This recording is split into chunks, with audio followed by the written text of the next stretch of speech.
நேயர்கள் அனைவருக்கும் வணக்கம். நான் உங்கள் பிரவீன்குமார். கொஞ்சி பேசும் ஆலயங்கள் சேனல் சார்பாக உங்கள் அனைவரையும் வரவேற்கிறேன். ஆந்திர மாநிலத்தில் அனந்தபூர் கிட்ட இருக்கிற உருவிகொண்டா அப்படின்ற ஒரு குக்கிராமத்தில் பிறந்து, கர்நாடக மாநிலத்தில் செல்லக்குருக்கி அப்படிங்கிற ஒரு கிராமத்தில் முறையாக யோகத்தையும் தியானங்கள் இந்த முறைகளெல்லாம் எரி தாத்தா அப்படின்ற ஒரு மிகப்பெரிய மகான்கிட்ட சீடராக இருந்து கற்றுக்கிட்டு, பின்னர் அவரோட ஆசீர்வாதத்தினாலையும் அவரோட வாக்கின்படியும் அவரோட உத்தரவின்படி இந்த மகான் பாடகச்சேரிக்கு வராரு கும்பகோணத்தில். அங்கே பல காலம் தங்கியிருந்து மக்களுக்கு சேவைகள் செய்கிறாரு.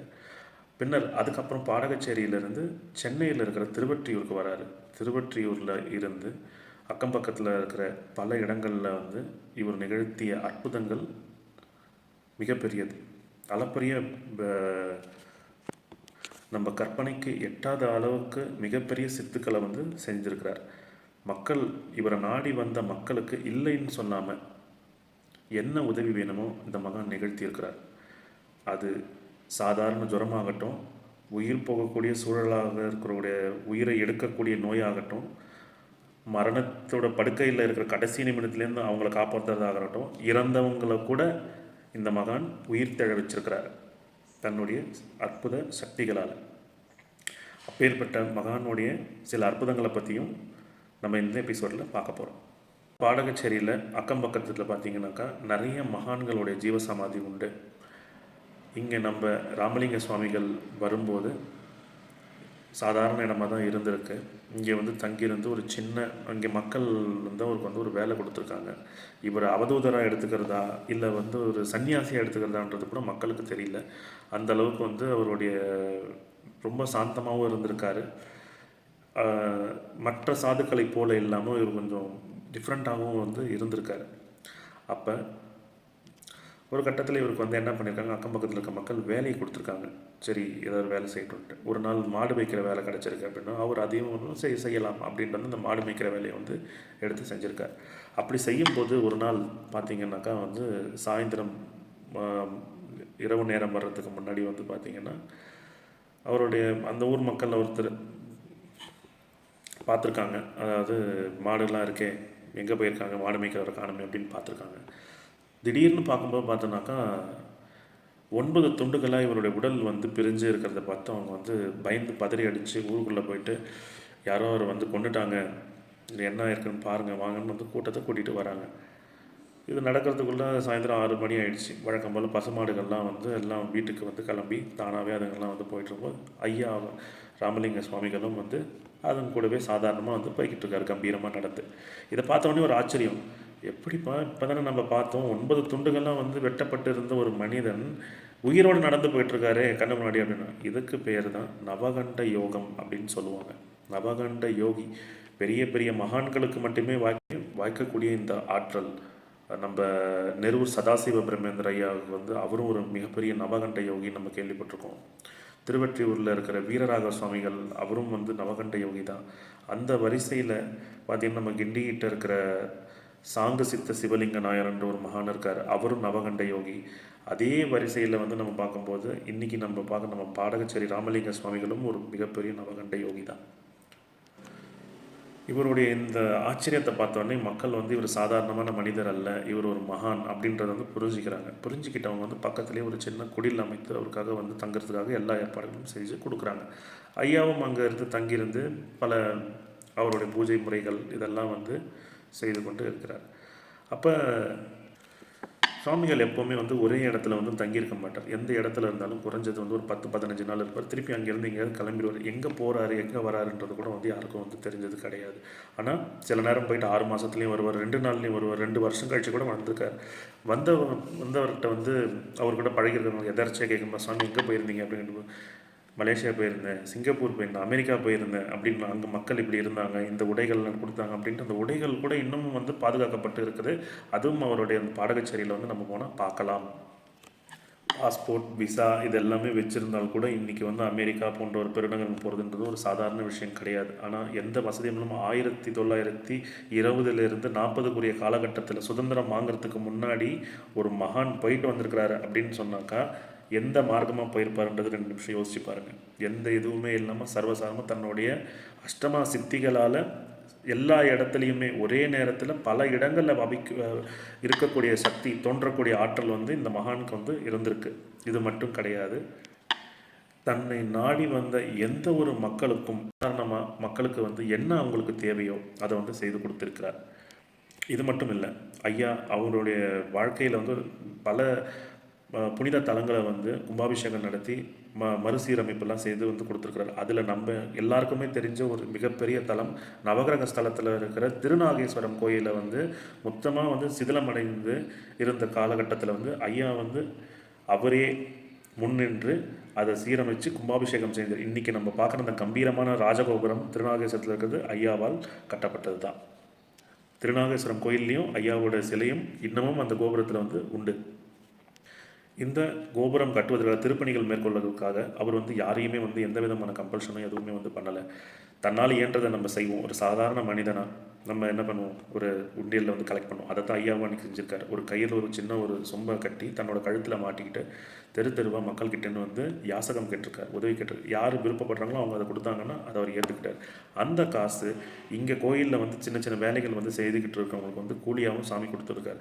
சில காலங்கள் வந்து கூலி கொடுக்கறதுக்கு வந்து காசு வந்து போதாமல் இருந்த காலகட்டத்தில் மண்ணை எடுத்து சுவாமிகள் வந்து அவங்களுக்கு கொடுத்துருக்காரு. அந்த மண் அவங்களோட ஊதியமாக மாறியிருக்கு. இந்த அற்புதம் நிகழ்த்திய இன்னொரு பெண் சித்தர் பற்றி நம்ம எல்லாருக்குமே நிறைய பேருக்கு தெரிஞ்சிருக்கும்னு நினைக்கிறேன். இன்றைக்கி திருவண்ணாமலையில் அம்மணி அம்மன் கோபுரம்னு நம்ம சொல்லக்கூடிய அந்த கோபுரத்துக்கு வந்து பார்த்திங்கன்னா குடமுழக்கு செய்தவங்க கட்டினவங்களுடைய பெயர் அம்மணி அம்மான்ற ஒரு பெண் சித்தர். அவங்களும் இதே சித்தை தான் செஞ்சாங்க. மண்ணை வந்து எடுத்து ஊதியமாக கொடுத்துருக்காங்க. அந்த மண் அவங்க செய்த வேலைக்கான ஊதியமாக பணமாகவோ தங்கமாகவோ மாறியிருக்கு. இப்பேற்பட்ட மகான் சாதாரணமாக நம்ம முன்னாடி வந்து வாழ்ந்திருக்கார்.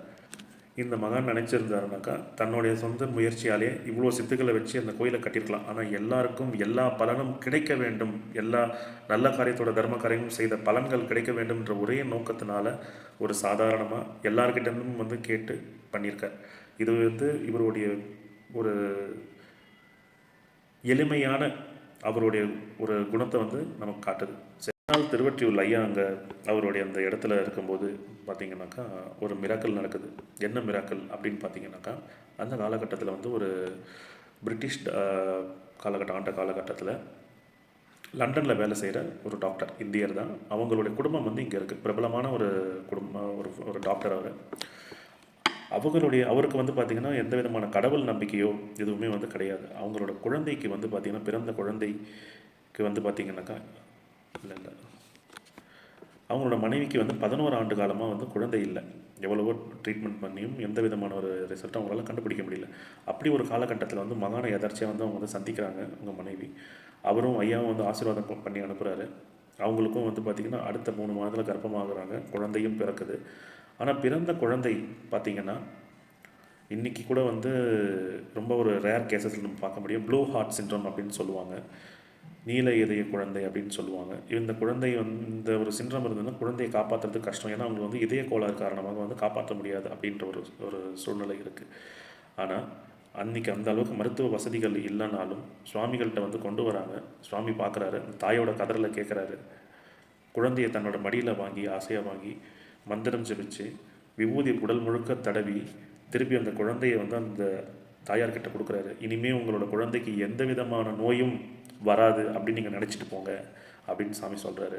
என்ன ஒரு ஆச்சரியம், அடுத்த நாள் காலையில் பார்த்தாக்கா குழந்தைக்கு இதயம் சீராக செயல்பட்டு கொண்டிருக்கிறது. அந்த ஒரு நோய் இருந்ததற்கான அடையாளம் கூட இல்லை. எவ்வளோ பெரிய ஒரு மேஜிக் பாருங்கள், மிகப்பெரிய அற்புதம். இருந்தாலும் அவங்களோட கணவருக்கு ஒரு டாக்டர் இல்லையா, இப்போ அவருக்கு வந்து பார்த்திங்கனாக்கா வந்து இதில் வந்து நம்பிக்கை இல்லை. அவருக்கு வந்து இன்னமும் இந்த மாதிரி நம்பிக்கையும் வந்து ஏற்படலை. ஒரு நாள் என்ன ஆகுது, அவருக்கு தீபாவளி நேரத்தில் வந்து பார்த்திங்கன்னா பட்டாசு எல்லாம் வைக்கும்போது வந்து கையில் வந்து அந்த தீக்காயம் வந்து பட்டுப்போகுது. வலி தாங்க முடியல. அப்போ சாமிகள் பார்த்துட்டு கூப்பிட்டு கையை வந்து பார்த்து தூண்ட்டு சொல்லிவிட்டு துப்பிட்டு போயிடுறாரு. அந்த நொடியே அவர் கண் முன்னாடியே அந்த தீக்காயம் காணாமல் போகுது. பார்த்த மனிதருக்கு மூச்சு பேச்சு இல்லை, மனம் மாறிட்டார். அதிசயங்கள் அற்புதங்களும் மகான்களிடம் உண்டு அப்படின்றத நம்ப ஆரம்பிச்சிருக்கார். இது ஒரு அற்புதம். பெங்களூரை சேர்ந்த ஒரு அன்பருக்கு வந்து ஐயாவுடைய சக்திகளும் ஆற்றலும் தெரிய வந்து ஒரு நாள் அவரை வந்து பார்க்கணும் அப்படின்னு அவருக்கு வந்து பார்த்திங்கனாக்கா டிபியால் வந்து பாதிக்கப்பட்டிருக்கார். காசநோயின்னு சொல்லுவோம் தமிழில். ஸோ இதனால் பாதிக்கப்பட்டிருக்கார். அவர் வந்து பார்க்குறாரு, ஐயா என்னை காப்பாற்றுங்க அப்படின்ட்டு வந்து நம்ம ஐயா கிட்ட வந்து முறையாக வந்து கேட்டிருக்காரு. இவர் உண்மையாலுமே வந்திருக்காரா அப்படின்ற ஒரு சின்ன ஒரு சோதனை அவருக்கு வந்து ஒரு டெஸ்ட் பண்ணலாம் அப்படின்னு வந்து என்கிட்ட மருந்து இல்லை நீ போ அப்படின்னு வந்து சொல்லியிருக்காரு. ஐயா நீங்கள் எனக்கு உதவி பண்ணலனாக்கா நான் இதுக்கு மேலே வாழ்ந்து எந்த பிரயோஜனமும் இல்லை, நான் என்னோடய உயிரை மாய்த்து கொள்கிறேன் இந்த மரத்துலேயே அப்படின்னு வந்து சொல்லும்போது அவரை கூப்பிட்டுட்டு அன்பாக கூப்பிட்டு கஞ்சி, அரிசி கஞ்சி இருக்குது இல்லைங்களா, அரிசி கஞ்சி வந்து அவர் கொடுக்குறாரு. இந்த அரிசி கஞ்சி வந்து தினமும் வச்சு ஒரு 3 நாளைக்கு கூடி அதில் வந்து ஒரு விபூதியும் கொடுக்குறாரு. இதை வந்து நீ வந்து கலந்து சாப்பிடு அப்படின்னாரு. என்ன ஒரு அதிசயம், 3 நாள் தொடர்ந்து அவர் சாப்பிட்ருக்காரு. டிவி இருந்ததுக்கான அறிகுறி கூட இல்லாமல் அது காணாமல் போயிருக்கு. சுவாமிகள் மிகப்பெரிய ஒரு பைரவ பக்தர். சுவாமி வந்து பார்த்திங்கனாக்கா பைரவ பூஜை நடத்துவார். பைரவ பூஜை எப்பெல்லாம் சுவாமிகள் செய்கிறாரோ அன்றைக்கி ஒரு அற்புதம் நடக்கும். இது என்ன அற்புதம் அப்படின்னு கேட்டிங்கன்னா, அவர் இலையில் வந்து ஒரு 100 பேர் சாப்பிட்ற அளவுக்கு வந்து சாப்பாடுகள் வந்து செய்யப்பட்டு பரிமாறுவார். பரிமாறினதுக்கப்புறம் பூஜைகள் முடித்து சுந்தரங்களா வாங்க அப்படின்னு கூப்பிட்டாக்கா எங்கிருந்து அத்தனை நாய்கள் வருதுன்னு தெரியாது. அவர் சமைக்கிற சாப்பாட்டை குறைஞ்சது 100க்கு கம்மியாக இல்லாமல் நாய்கள் வந்து அமைதியாக பூஜை முடிகிற வரைக்கும் அமைதியாக உட்கார்ந்துருந்து பூஜை முடிந்தவுடன் அவர் சொன்னதுக்கு அப்புறமா அந்த சாப்பிட்டு விட்டு அவர் சொல்லும்போது எழுந்து கலைந்து போயிடுவாங்க. நாய்களை தான் ஐயா வந்து பைரவராக பார்த்தார். பைரவர்களே நாய் ரூபத்தில் வந்து உணவு அருந்தினார்ன்றது தான் நிதர்சனமான உண்மை. இந்த அற்புதங்கள் அவர் ஒரு இடத்துல நிகழ்த்தல, பல இடத்துல வந்து நடத்தியிருக்கார். பாடகச்சேரியில் நடத்தியிருக்கார், சென்னையில் நடந்திருக்கு, நம்ம திருவொற்றியூர்லையும் நடந்துகிட்ருக்கு. காரைக்குடி புதுக்கோட்டையன் செட்டிநாடு சைடில் இருந்த ஒரு அன்பர், மிகப்பெரிய செல்வந்தர், ஒரு நாள் ஐயாவை பார்க்குறதுக்காக வராரு. அவரோட விரல்கள்லாம் வந்து முழுமையாக வந்து பாதிக்கப்பட்டிருக்கு லெப்ரசினால். அவர் பார்க்காத ட்ரீட்மெண்ட் கிடையாது, போகாத இடம் கிடையாது, எல்லாமே செலவு பண்ணியிருக்கிறாங்க, எதுவும் பண்ண முடியல. ஐயாவை வந்து பார்க்குறாங்க. ஐயா என்ன சொல்கிறாங்க, அவருக்கு வந்து பைரவர்களுக்கு வந்து உணவு வைங்க, 48 நாள் உணவு வைங்க, அந்த ரகசியமும் வந்து அவர்கிட்ட சொல்லியிருக்காரு. அவரும் அதை தொடர்ந்து செஞ்சுருக்காங்க. ஐயா சொன்ன வழிமுறைகளை ஃபாலோ பண்ணியிருக்காங்க. என்ன ஒரு ஆச்சரியம், 48 நாளைக்கு அப்புறம் அவர் முழுமையாக குணமடைந்திருக்கிறார். அந்த மகான் நிகழ்த்தி அந்த அற்புதத்தினால் ஈர்க்கப்பட்டு கடைசி வரை அவரோட பக்தராக இருந்து பாடகச்சேரியில் அவருக்கான அந்த மகாமுக காலத்துடைய அந்த கட்டணத்தையும் வந்து அவர் கட்டி கொடுத்துருக்காரு. பின்னர் திருநாகேஸ்வரம் கோயிலுக்கு கூட வந்து அந்த திருப்பணிக்கும் வந்து பெருளவில் வந்து அந்த அன்பர் வந்து உதவியிருக்கார். இதுவும் அவரோட குறிப்பேடில் நம்ம வந்து பார்க்க முடியுது. இந்த மாதிரி இதே போன்று ஒரு நாள் வந்து சுவாமிகள் வந்து பாடகச்சேரி கிளம்பி போகிறாங்க.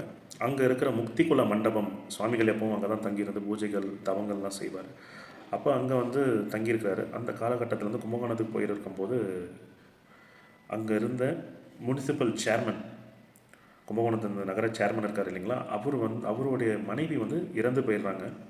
சாமி எதிர்த்து அந்த வழியாக போயிட்டுருக்காரு. ஐயா சொல்கிறாங்க, ஐயா இந்த மாதிரி என்னோடய மனைவி தவறிட்டாங்க அப்படின்ட்டு வந்து வருத்தம் தெரிவிக்கிறார்.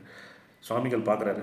பார்த்துட்டு நேராக அவங்களோட சடலத்தை கடத்தி வச்சிருக்கிற இடத்துக்கு போகிறாரு. பார்த்த உடனே ஒன்றும் பண்ணலை, தன்னோட பையிலேருந்து விபூதி எடுக்கிறாரு. எடுத்து அவங்க நெத்தியில் வச்சுட்டு எழுந்துருங்கம்மா அப்படின்னு கூப்பிடுறாரு. அவங்க தூக்கத்துலேருந்து எழுந்திருக்கிற மாதிரி ஃப்ரெஷ்ஷாக எழுந்து உட்கார்றாங்க. சுற்றி இருக்கிறவங்க எல்லாருமே ஆச்சரியப்படுறாங்க. அப்போ தான் சுவாமிகள் வந்து ஒரு தகவலை சொல்கிறார், அடுத்த வாரம் நான் ஜீவசமாதி அடைய போகிறேன் அப்படின்ட்டு வந்து சுவாமிகளும் வந்து சொல்லிட்டு கிளம்பிடுறாரு. இன்றைக்கி இருக்கிற காலகட்டத்தில் எத்தனையோ நோய்களை வந்து நம்ம வந்து நோய்களை வந்து பார்த்துக்கிட்டு இருக்கோம். மருந்து இல்லை, மருந்துகள் கண்டுபிடிச்சிக்கிட்டு இருக்கோம். எவ்வளோ டெக்னாலஜிஸ் வந்து நம்ம வந்து அட்வான்ஸாக போயிட்டுருக்கோம், நம்ம சொல்லிக்கிட்டு இருக்கோம். ஆனால் இன்னமும் கூட இறந்த மனிதரை உயிரோடு கொண்டு வர்றதுன்றது யாராலும் இது வரைக்கும் வந்து செய்ய முடியாத ஒரு காரியமாக தான் இருக்குது. இது மகான்களுக்கும் இறைவனுக்குமே தெரிஞ்ச ஒரு ரகசியம்.